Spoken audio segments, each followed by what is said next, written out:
Okay, this is a way of preparing an interactive PowerPoint presentation. Now that we're back to school, we do not want to miss the bus. Our children are well advanced and we want to keep up to them. So here is how you can prepare an interactive PowerPoint presentation. There's a change from classroom teaching to online teaching. However, the teacher is the most important, and so are our students. So, what is the role of a teacher? Preparing interactive PowerPoint presentation to enhance lessons. Now, supposing you want to ask the children something and you want to draw their attention to you, what you can do is get a blank screen and then you ask them whatever you want. Say, for example, I want them to use the word trainers and make a new word using all the letters. So, here's my new word. Now, normally, this is the way we would prepare a PowerPoint presentation. We could get an animated object, put it to enhance our PowerPoint. And if we have a particular, say for example, points, then we would have point 1, point 2, point 3, and maybe this is one way of doing it. But here is something that's different. I put point 1, 2, 3, and you'll be happy to know that I can write more things in this point and make it more interactive and more interesting for my students.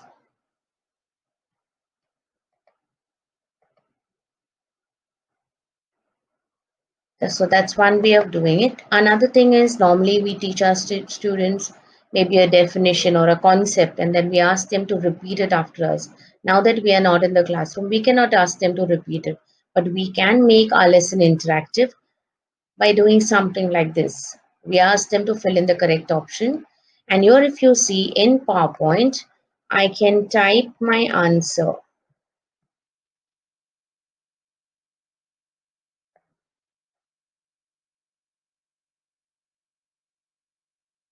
So as children give their answers, we can type the answer.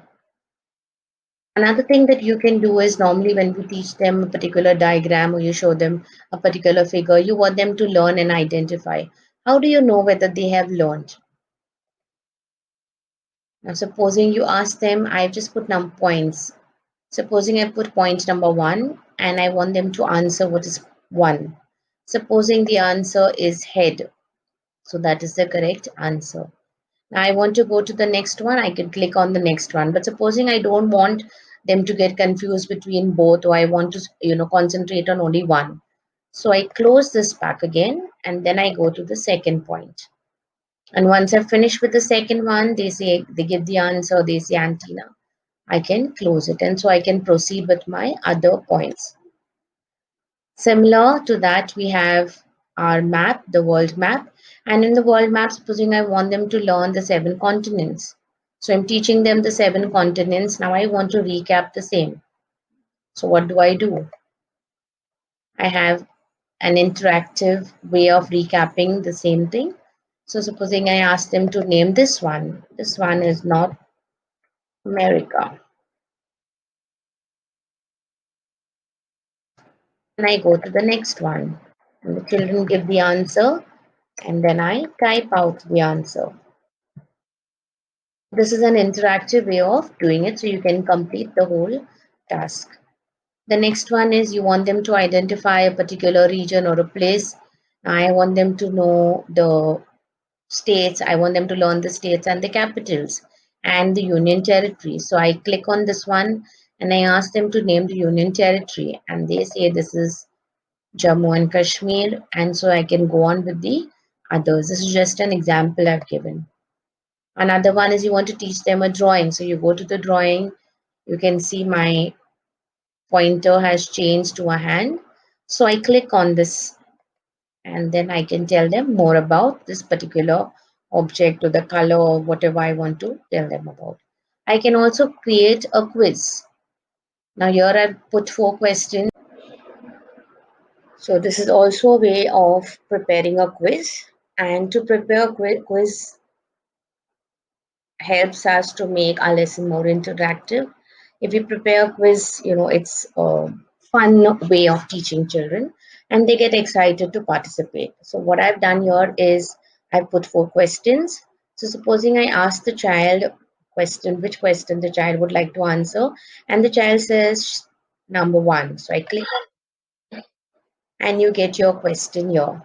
Now, I read out my question. What is a baby rabbit called? Wait for the answer and then click on the answer once the child is given the answer. If the answer is right, then I go to the scoreboard.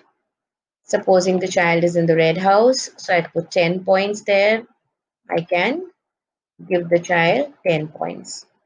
Okay, so I can have the scoreboard prepared for each one. So since I have 10 points here, let us check and see what the other houses are doing. Now I go back to my questions and supposing the second house wants to answer, say, the yellow house wants to answer. I ask my question.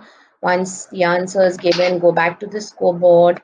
The yellow house is given a wrong answer, maybe -5. And so that's the way I'll go. Then I go back to my question page. Second question, ask the question, get the answer. If it's the right answer, you give the child 10 points, the house 10 points, and then the last question would be that. Once you get the answers, once again, go to that, give the house marks, and then that's the way you can complete your quiz. So you can add as many questions as you want to this quiz. Okay, so you have your questions, you have your answers, and you can keep moving ahead till you come to your scoreboard. Now I want to go to the next thing. Now what I want to do here is I want to explain the gateway of India. So I am going to tell the children that today we are going to learn about the gateway of India. Okay. And once I do that, I need to say maybe highlight certain things or I want to give them an explanation of the same. So I've given them an explanation. If I want to highlight certain things, I can use the pointer to highlight whatever I want to here. If I want, this is how I use my laser pointer. There's also a way of using the highlighter. So I can highlight the century in which it was built, okay, or whatever I want to. Another thing that I can do is I can use a pen to write. So supposing I want them to name the king. So I write down, once the child gives the answer, I write down king,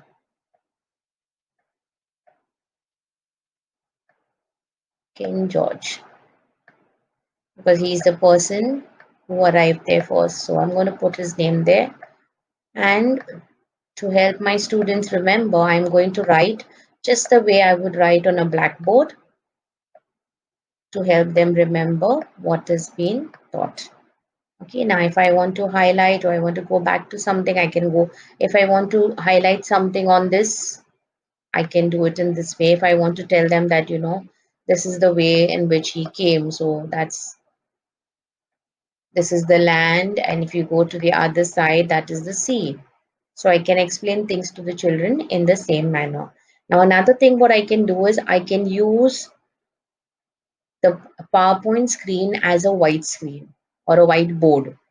Okay, so now if I want to use it as a whiteboard, I want to change the color. I can use a black color and I can write or draw whatever I want to draw and I want to teach my students. Okay, supposing I'm going to do prepositions with them. I'm going to write,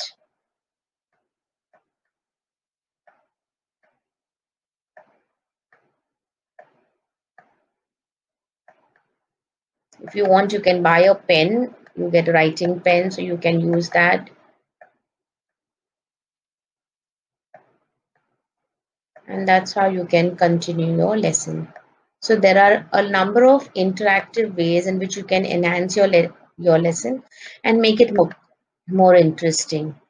If there is something that you say, for example, if I'm just going to draw something, okay, and